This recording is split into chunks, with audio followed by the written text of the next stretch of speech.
Avant de prier, prenons d'abord un moment pour écouter la parole de Dieu, puis nous prierons ensemble. La lettre de Saint Paul aux Philippiens, chapitre 2, versets 3 à 9, nous offre l'une des descriptions les plus puissantes de qui est Jésus et de la manière dont il a vécu sur cette terre. Paul écrit « Ne faites rien par esprit de rivalité ou par vaine gloire, mais dans l'humilité, considérez les autres comme étant au-dessus de vous-même, que chacun de vous, au lieu de considérer ses propres intérêts, considère aussi ceux des autres. Ayez en vous les sentiments qui étaient en Jésus-Christ, lequel, étant de condition divine, n'a pas regardé comme une proie à arracher d'être égal à Dieu, mais s'est dépouillé lui-même en prenant la condition de serviteur, en devenant semblable aux hommes, et, reconnu à son aspect comme un homme, il s'est humilié lui-même, se rendant obéissant jusqu'à la mort et à la mort de la croix. C'est pourquoi Dieu l'a souverainement élevé et lui a donné le nom qui est au-dessus de tout nom. Dans ces versets, nous découvrons le cœur même du Christ. Jésus était et demeure à jamais le Fils éternel de Dieu.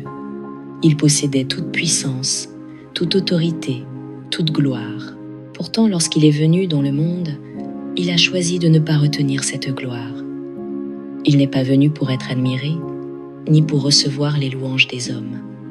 Il a quitté le trône du ciel où les anges se prosternaient devant lui pour entrer dans un monde de faiblesse, de souffrance et de péché. Il s'est revêtu d'humanité, il a pris chair et sang, et la Bible affirme qu'il s'est dépouillé de toute réputation. Il s'est dépouillé de sa gloire pour porter la honte qui nous appartenait. L'humilité de Jésus est sans égale dans toute l'histoire du monde.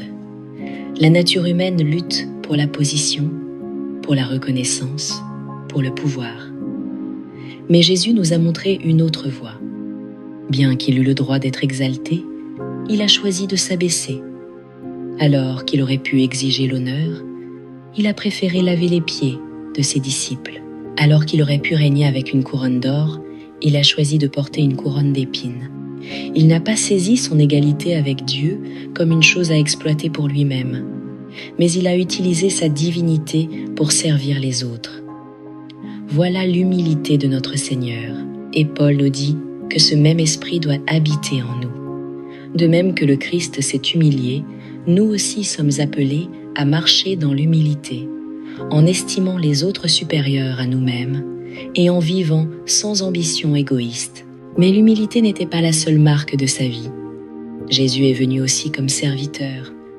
Il n'est pas venu sur la terre pour être servi, attendu ou célébré. Il s'est fait lui-même le serviteur de tous. Imaginez, celui qui d'une seule parole fit naître l'univers, s'est ceint d'un linge et a lavé les pieds de pécheurs et de collecteurs d'impôts. Les mains mêmes qui avaient formé les étoiles dans le ciel ont touché les malades, purifié les lépreux, relevé les cœurs brisés et guéri les aveugles.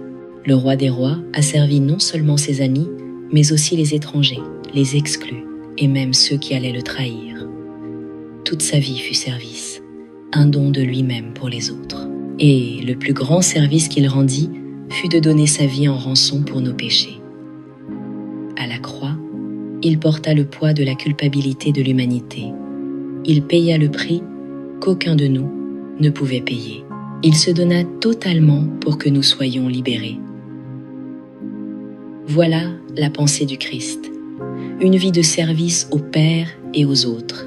Il n'était pas confus quant à sa mission.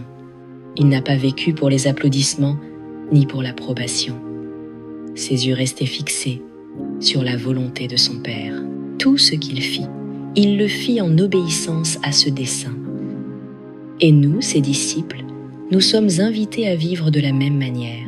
Servir, non pas seulement quand cela nous arrange, non pas seulement quand cela nous profite, mais servir par amour et par obéissance à Dieu, même quand personne ne le voit ni ne l'apprécie. Peut être l'aspect le plus difficile de l'exemple du Christ, est-il son obéissance.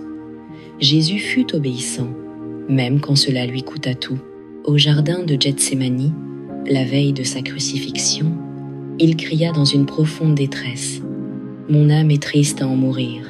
En prière, il supplia Père, s'il est possible, que cette coupe s'éloigne de moi. Toutefois, non pas comme je veux, mais comme toi tu veux. » À ce moment-là, son obéissance fut mise à l'épreuve jusqu'au plus profond. Le poids de la croix, la souffrance, le péché qu'il allait porter, tout cela était accablant. Pourtant, il s'abandonna. Il choisit la volonté du Père plutôt que la sienne. Et cette obéissance le mena jusqu'à la croix, où il donna sa vie pour le salut du monde. Voilà ce que signifie avoir la pensée du Christ. Obéir à Dieu même dans la douleur, même quand cela exige de mourir à nos propres désirs. La véritable obéissance n'est pas partielle. Elle n'est pas réservée aux moments faciles ou confortables. La véritable obéissance nous coûte quelque chose. Pour Jésus, elle lui a coûté sa vie, et il nous appelle à marcher dans ses traces, en renonçant à nos désirs charnels, à notre orgueil, à notre volonté, afin que la volonté de Dieu s'accomplisse en nous. Quelle exigence cette écriture place devant nous. Elle dit « Ayez en vous les sentiments qui étaient en Jésus-Christ. » Ce n'est pas une simple suggestion, c'est un appel à la transformation. Nous ne sommes pas invités seulement à admirer Jésus de loin. Nous sommes appelés à vivre comme lui, à marcher dans l'humilité, à vivre en serviteur et à obéir à la volonté du Père, quel qu'en soit le prix. Ce n'est pas facile. Notre chair naturelle s'y oppose, notre orgueil résiste, notre confort se rebelle. Mais l'Esprit de Dieu en nous nous donne la force de marcher dans cette voie et remarquer le résultat de l'humilité, du service et de l'obéissance du Christ. Parce qu'il s'est humilié, parce qu'il s'est fait serviteur, parce qu'il a obéi jusqu'à la mort, Dieu l'a souverainement élevé et lui a donné le nom au-dessus de tout nom. L'exaltation est venue après l'humilité. La gloire est venue après le sacrifice. La victoire est venue après la croix. Voilà le schéma du royaume de Dieu. Si tu veux être élevé, commence par t'abaisser. Si tu veux être grand, commence par servir. Si tu veux trouver la vie, sois prêt à la perdre pour lui. Jésus nous a montré ce chemin et maintenant il nous appelle à le suivre aujourd'hui. Luttons pour avoir la pensée du Christ. Demandons à l'Esprit Saint de renouveler nos pensées, d'arracher notre égoïsme et de nous donner l'humilité, le cœur de serviteur et l'obéissance de Jésus. Car au bout du compte, c'est cela qui compte vraiment. Maintenant, prenons un moment pour prier ensemble. Père du ciel, toi seul es digne de toute ma dévotion. Rien dans ce monde ne se compare à toi. Rien ne s'approche de la joie de te connaître, de marcher avec toi, de tourner mon cœur entièrement vers toi. Seigneur, aide-moi à avoir un esprit fixé sur toi, sans me laisser distraire par des choses moindres. Garde-moi ferme et concentré sur ta présence. Ta parole me rappelle dans la lettre aux Philippiens, chapitre 2, versets 14 et 15. Faites toutes choses sans murmure ni contestation, afin d'être irréprochables et purs, des enfants de Dieu sans défaut, au milieu d'une génération perverse et corrompue, parmi laquelle vous brillez comme des flambeaux dans le monde. Seigneur, telle est ma prière. Aide-moi à ne pas me laisser envahir par la négativité, par l'amertume ou par les querelles qui m'enlèvent la paix. Fais que je vive d'une manière qui reflète ton image. Que ma vie brille de ta lumière dans un monde obscur. Que je vive de façon à conduire les autres vers toi. Jésus, je te rends grâce pour ta fidélité. Je te rends grâce pour ta bonté qui me soutient chaque jour. Ce n'est que par ta miséricorde que je suis encore debout aujourd'hui. Tu m'as donné la vie alors que je méritais la mort. Tu m'as offert une espérance éternelle alors que je ne pouvais t'apporter que faiblesse et péché. En échange de mon cœur brisé, tu m'as donné le pardon et la vie éternelle. Tu m'as réconcilié avec toi et tu m'as appelé ton enfant. Comment ne pas te louer pour un tel amour? Comment ne pas m'incliner devant toi dans la gratitude? Ta parole, dans la lettre de Saint Jacques, chapitre 4, verset 8, me dit « Approchez-vous de Dieu, et il s'approchera de vous. Nettoyez vos mains, pécheurs, purifiez vos cœurs, hommes partagés. Seigneur, pardonne-moi lorsque mon cœur a été divisé. Pardonne-moi pour les fois où j'ai dit que je t'aimais tout en courant après les choses du monde. Pardonne-moi pour chaque moment de tiédeur, chaque prière à moitié faite, chaque fois où je t'ai donné les restes de ma vie au lieu du meilleur. Père, purifie-moi et nettoie-moi, ôte de moi toute pensée partagée. Donne-moi un cœur qui brûle de passion pour toi. Mets de nouveau le feu en moi, Seigneur, afin que je sois entièrement à toi et jamais à moitié. Je désire être rempli de foi, jusqu'à ce qu'aucun doute ne subsiste.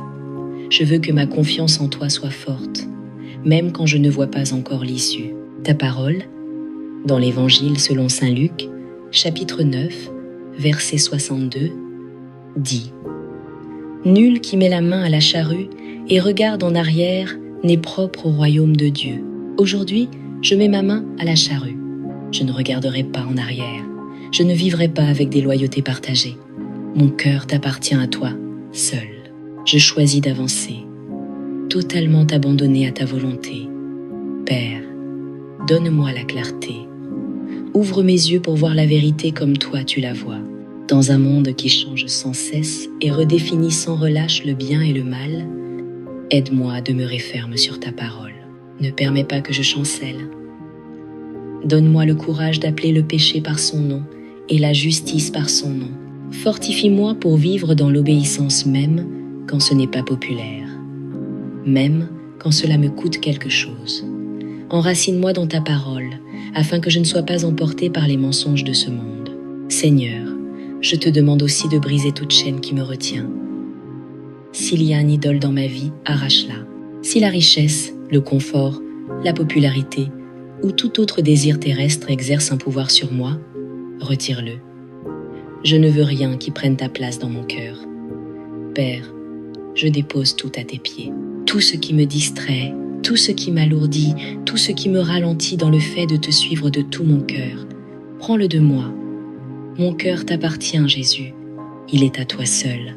Et tandis que je marche dans la vie avec ses hauts et ses bas, ses joies et ses peines, Seigneur, ne permets jamais que je devienne tiède. Ne me laisse pas devenir indifférente à toi. Garde-moi toujours reconnaissant pour ta miséricorde et ta grâce. Garde-moi conscient de ton plan parfait, même quand je ne le comprends pas. Fais que je marche aussi bien dans les bons jours que dans les jours difficiles, avec la louange sur mes lèvres. Car tu es toujours